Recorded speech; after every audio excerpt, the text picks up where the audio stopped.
Poznavati Petra Krdua bilo je preimućstvo, biti njegov prijatelj bila je privilegija. Imala sam tu privilegiju više decenija, jer smo se sticajem okolnosti upoznali u Prištini 80. godina i stoga je proistekla jedna zaista lepa i dugotrajna saradnja.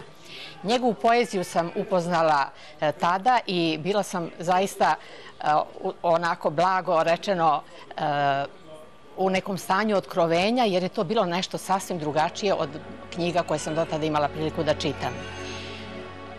Predstaviti njega u jednom ovako kratkom terminu je zaista teško, jer je to bio čovek izuzetno velikih aktivnosti, velikih raznovrsnih sposobnosti i najbolje će biti ako kažem da je on bio mešavina snage i krhkosti, lucidnosti i jedne stalne duhovitosti, jedne okrenutosti drugima na vrlo specifičan način. Petru Krdu je bio čovek velikih ideja, povezivao je svet u najmanju ruku rečeno. On je nekako učinio svojim aktivnostima i svojim stvaralaštvom da Vršac bude vrlo često prestonica kulture u pravom smislu te reči. Dovodio je svet kod nas i upoznavao nas je sa svetom. Između rumunske kulture u kojoj je rođen i srpske koje je služio i koju je unapređivao, on je zaista bio građanin sveta.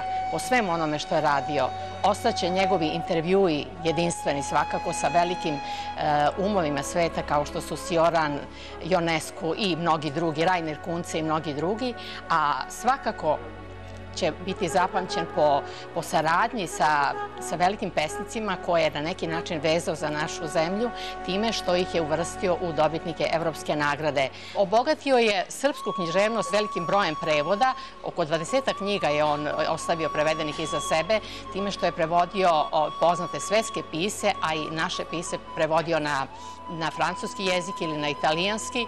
Također rumunsku poeziju je predočio našem čitalaštvu jer je objavio antologiju rumunske poezije na srpskom, ali i rumunske avangarde. Također napravio je i srpsku antologiju koju je preveo na rumunski, tako da je pomogao da se naša književnost bolje upozna u toj susednoj zemlji. Ako je nekome ostao dužan, to ne mogu da ne kažem, ostao je dužan sebi, svoje poeziji, iako je objavio jedno 7-8 knjiga od prve knjige Namena udvoje, koju je objavio 1970. godine.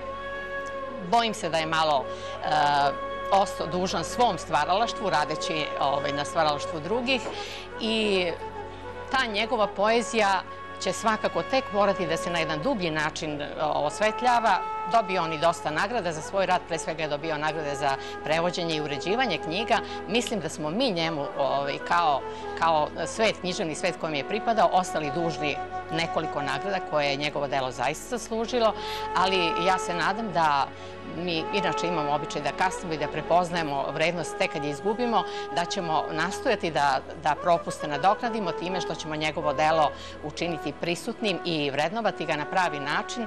Već postoji ideja da se ta književna nagrada, evropska nagrada koju je on ustanovio, da nosi njegovo ime, a naravno tu su i započeti projekti, tek će se sada vidjeti koliko će ljudi morati da radi na svem onome što je on sam radio. Njegova smrt je zaista došla neočekivano i prerano i mislim da je nekako opomena svima nama koji se bavimo umetnošću da se svakog trenutka može pojaviti kraj i da dakle gledamo da svoje delo nekako zaokružimo, da dakle ne ostanemo dužni sebi kao što je on ostao.